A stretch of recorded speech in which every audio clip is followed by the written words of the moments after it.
Okay, so we're going to talk about why redundancy helps with availability. To do that, we need to understand some basic probability theory.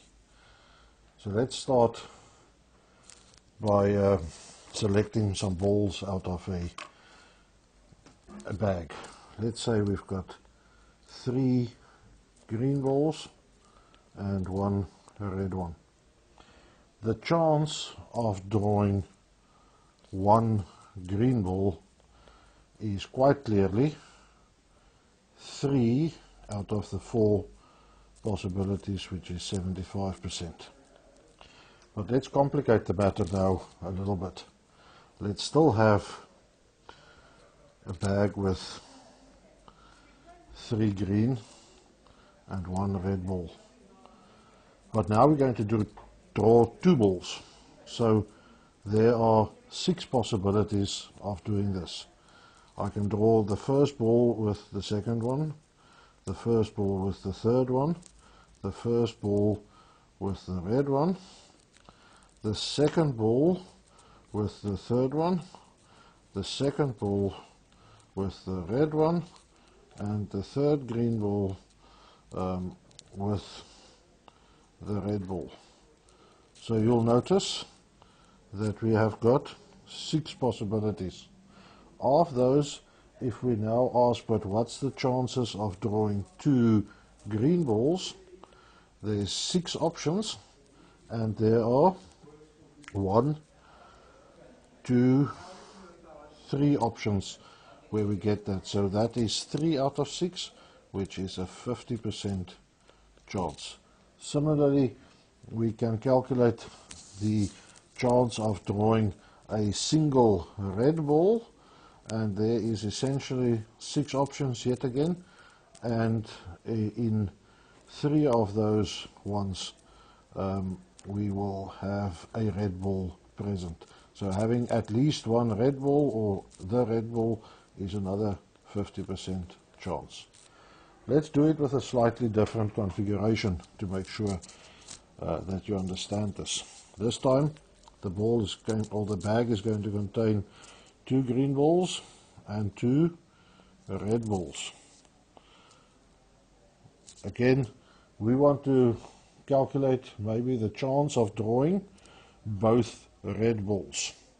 So we've got similarly 6 options. That one with that one with that red or with that red.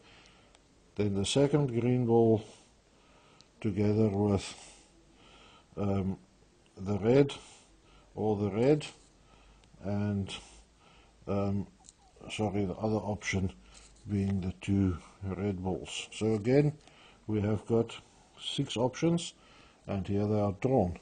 So if we look at what is the chances of having 2 red balls, it only happens in 1 of the 6 possible drawings. So that is a 16.67 repeat percentage chance. Okay, so what has that got to do with redundancy? Well, there's one further on this principle to understand, and let's go back to the 2 last examples. One had 3 green balls, and the other one 2 green balls, and then 1 red and 2 reds. So if we take those 2 bags and we just draw them here out again, then they look like that. So if I want to calculate now, I'm going to draw 2 balls out of each, and the chance of drawing 3 red balls in the process, obviously with 1 other green ball, is what we want to calculate. So in the first case, we already knew or we already know that the chance of getting a red ball from drawing 2 balls there is 3 out of 6, and we know that it is in this case 1 out of 6. We combine those by multiplying. So 3 out of 6 times 1 out of 6 gives us 3 out of 36, and that is our odds of drawing 3 red balls when we draw 2 of each bag. So now that we understand basic probabilities and we understand how to combine probabilities, let's move on and talk about redundancy. So with redundancy, we will have some equipment that are in a redundant configuration with another piece of the similar kind of equipment. So think of 2 routers. Only one is needed, but if the one fails, the other one can still do the routing. Think about 2 disks that's configured in a RAID configuration. Both of them are working. If one of them fails, it's not a problem. The other one can take over. It's only a problem if both of them fail at the same time.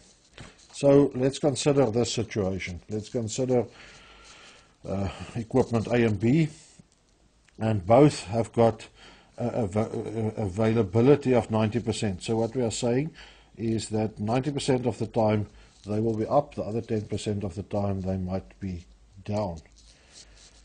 So overall, in the overall system, from a overall systems perspective, what is the availability that we are dealing with there? Well, essentially it's the complement of the chance of both being down. So we can reduce it to the same problem that we saw with the bags of balls. We've got essentially equipment piece A and equipment piece B represented here by the bags. And what do we have? We have got 90 green balls in this one and 90 green balls in this one, and we've got 10 red balls in this one and 10 red balls in that one. So at any one point in time, the chances of drawing out of each bag A and B 1 red ball, we're just selecting 1 out of each, is calculated quite simply, because it is a 10 out of 100 or a tenth. So we will have a tenth of a chance to draw a red one and another tenth of a chance to draw a red one, which gives us 1 out of a 100 chance of drawing a red one. So we have got a 1% chance of being down, which will tell us then that our chance of being up, which means that we will have at least 1 green ball, is 100 minus that 1% that we said we've got both red balls. So our availability over the system in this case is 99%. So you can see that we've got quite an improvement in our availability by having 2 pieces of redundant equipment, each with a availability percentage of 90%, but together in that redundant failover configuration, the overall system has got a 99% availability. Of course, the 2 pieces of equipment don't have to be the same, don't have to be 90% each. So let's look at another example. Let's look at this one where A is 95% and B is 80%. Again, we can calculate the chances of failure for both. So both fail. The chances are the same as the chance wherein one fail, which is 0.05, times the chance that the second one fails, which is 0.2, which, if I do my maths correctly, is 0.01. So that is the chance that both fail. So the chance that at least one is okay is therefore 1 minus the chance that both fail, which is 0.01, which is again then 0.99, which is the same as 99%. So there we get a 99%, with one which is 95% and one which is 80%. So you can see that it is indeed true that redundancy can make a huge difference to availability, but it comes at a cost. Thank you.